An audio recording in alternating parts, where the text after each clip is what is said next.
بسم اللہ الرحمن الرحیم۔ تمام دیکھنے اور سننے والوں کو خلوص بھرا سلام۔ رمضان المبارک اور اس کے آداب۔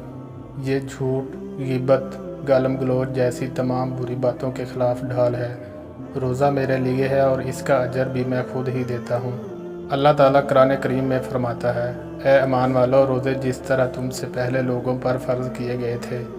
تم پر بھی فرض کر دیے گئے ہیں تاکہ تم پرہیزگار بن جاؤ۔ رمضان کا مہینہ وہ ہے جس میں قرآن مجید نازل کیا گیا، جو لوگوں کے لیے سراسر ہدایت ہے، اور اس میں لوگوں کی صحیح رہنمائی کی باتیں ہیں اور غلط اور صحیح کو الگ الگ کر دینے والی صاف اور واضح باتیں موجود ہیں۔ سو تم میں سے جو کوئی اس مہینے میں موجود ہو وہ اس پورے مہینے کے روزے ضرور رکھے۔ حضرت سلیمان فارسی رضی اللہ تعالیٰ عنہ سے روایت ہے کہ ماہ شعبان کی آخری تاریخ کو رسول کریم صلی اللہ علیہ وآلہ وسلم نے ہم کو ایک خطبہ دیا۔ اس میں آپ صلی اللہ علیہ وآلہ وسلم نے فرمایا، اے لوگو، تم پر ایک عظمت اور برکت والا مہینہ افغن ہو رہا ہے۔ اس مبارک مہینے کی ایک رات 1000 مہینوں سے بہتر ہے۔ اس مہینے کے روزے اللہ تعالیٰ نے فرض کیے ہیں اور اس کی راتوں میں بارگاہ خداوندی میں کھڑا ہونے یعنی نماز تراویح پڑھنے کو نفل عبادت مقرر کیا ہے، جس کا بہت بڑا ثواب رکھا ہے۔ جو شخص اس مہینے میں اللہ کی رضا اور اس کا قرب حاصل کرنے کے لیے کوئی غیر فرض عبادت، اللہ کی رضا اور ثواب حاصل کرنے کے لیے افطار کرائے تو اس کے لیے گناہوں کی مغفرت اور آتش دوزخ سے آزادی کا ذریعہ ہوگا اور اس کو روزہ دار کے برابر ثواب دیا جائے گا، بغیر اس کے کہ روزہ دار کے ثواب میں کمی کی جائے۔ آپ صلی اللہ علیہ وآلہ وسلم سے عرض کیا گیا کہ یا رسول اللہ صلی اللہ علیہ وآلہ وسلم، ہم میں سے ہر ایک کو تو افطار کرانے کا سامان میسر نہیں ہوتا، تو کیا غربا اس عظیم ثواب سے محروم رہیں گے؟ آپ صلی اللہ علیہ وآلہ وسلم نے فرمایا کہ اللہ تعالیٰ یہ ثواب اس شخص کو بھی دے گا جو دودھ کی تھوڑی سی لسی یا صرف پانی ہی کے ایک گھونٹ پر کسی روزہ دار کا روزہ افطار کرا دے۔ اس شخص کو اللہ تعالیٰ میرے حوض سے ایسا سراب کرے گا جس کے بعد اس کو کبھی پیاس ہی نہیں لگے گی، یہاں تک کہ وہ جنت میں پہنچ جائے۔ اس کے بعد آپ صلی اللہ علیہ وآلہ وسلم نے فرمایا، جو آدمی اس مہینے میں اپنے غلام و خادم کے کام میں تخفیف اور کمی کر دے گا، اللہ تعالیٰ اس کی مغفرت فرما دے گا اور اس کو دوزخ سے رہائی اور آزادی دے دے گا۔ حضور اکرم صلی اللہ علیہ وآلہ وسلم نے ارشاد فرمایا کہ رمضان کے 3 عشرے ہوتے ہیں۔ اس کا پہلا عشرہ سراسر رحمت کا ہے، درمیانہ عشرہ نزول بخشش کا ہے اور آخری عشرہ تو عذاب سے خلاصی کی دستاویز ہے۔ حضرت ابو ہریرہ رضی اللہ تعالیٰ عنہ سے روایت ہے، انہوں نے فرمایا کہ حضور سید اولین و آخرین رسول برحق صلی اللہ علیہ وآلہ وسلم نے ارشاد فرمایا، جس شخص نے رمضان کے روزے رکھے حالت ایمان میں اور کیفیت احتساب میں،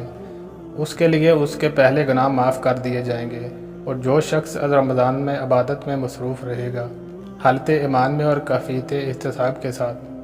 اس کی پچھلی کوتاہیاں معاف کر دی جائیں گی، اور جس شخص نے حالت ایمان اور کیفیت احتساب کے ساتھ شب قدر میں عبادتیں کیں، اس کی گزری کوتاہیاں بخش دی جائیں گی۔ روزہ ایک ایسی عبادت ہے جس کے بارے میں سرکار دو عالم صلی اللہ علیہ وآلہ وسلم کا ارشاد مبارک ہے کہ اللہ تعالیٰ فرماتا ہے، روزہ میرے لیے ہے اور اس کا اجر بھی میں خود ہی دیتا ہوں۔ یعنی یہ اللہ اور اس کے بندے کا براہ راست معاملہ ہے کہ بندہ اللہ تعالیٰ کے حکم کی بجا آوری میں تمام دن کھانے پینے اور نفسانی خواہشات سے رکا رہتا ہے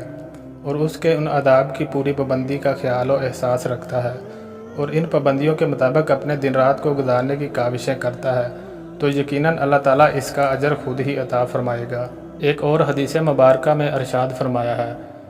روزہ آدمی کے لیے ڈھال کا کام کرتا ہے بشرطے کہ وہ اسے پھاڑ نہ ڈالے۔ حضرت ابو ہریرہ رضی اللہ تعالیٰ عنہ سے ہے کہ جب یہ ارشاد فرمایا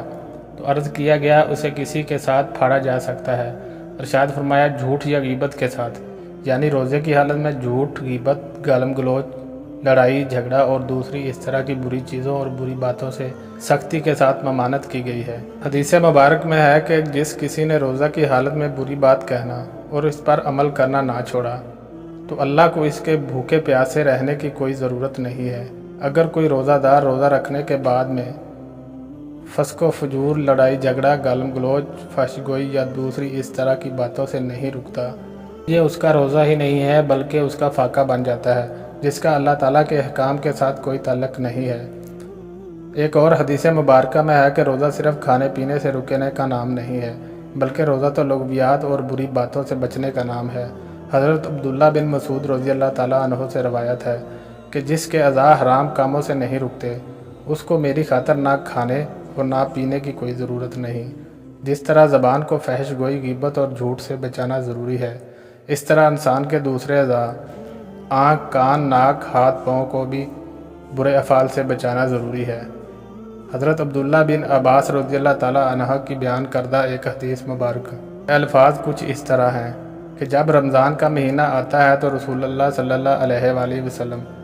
قیدیوں کو چھوڑ دیتے اور ہر سائل کی مراد پوری کرتے۔ رمضان میں جہاں بہت سی برکات و انعامات ہیں، وہیں مسلمانوں کے دوسرے لوگوں کے ساتھ اچھے رویوں کی بھی تلقین فرمائی گئی ہے، اور نبی کریم صلی اللہ علیہ وآلہ وسلم نے ایسے عمل مبارک سے بھی اس بات کی طرف توجہ دلائی ہے۔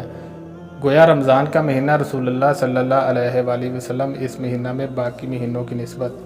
بہت زیادہ جود و سخا اور کرم فرماتے۔ دین اسلام میں مسلمانوں کے لیے ہر موقع کے لیے آسانیاں رکھی گئی ہیں، جیسے قرآن مجید میں ارشاد ہے، اللہ تعالیٰ تمہارے حق میں آسانیاں چاہتا ہے، وہ تمہارے حق میں تنگی ہرگز نہیں چاہتا۔ روزے میں کوئی مسافر ہو یا مریض ہو تو اس کے لیے بھی رخصت کی۔ اس طرح سے اجازت ہے کہ وہ اس حالت میں رمضان کے روزوں کی قضا بعد کے دنوں میں ادا کرے۔ اگر کوئی شخص عمر کے اس حصہ میں ہو یا مرض کی اس حالت میں ہے کہ اس سے سال کے باقی ایام میں کسی بھی وقت روزہ رکھنا ممکن نہیں، تو اس کے لیے فدیہ کا حکم ہے۔ ایک اور حدیث مبارک میں رسول اللہ صلی اللہ علیہ وآلہ وسلم نے اس مہینے کو صبر اور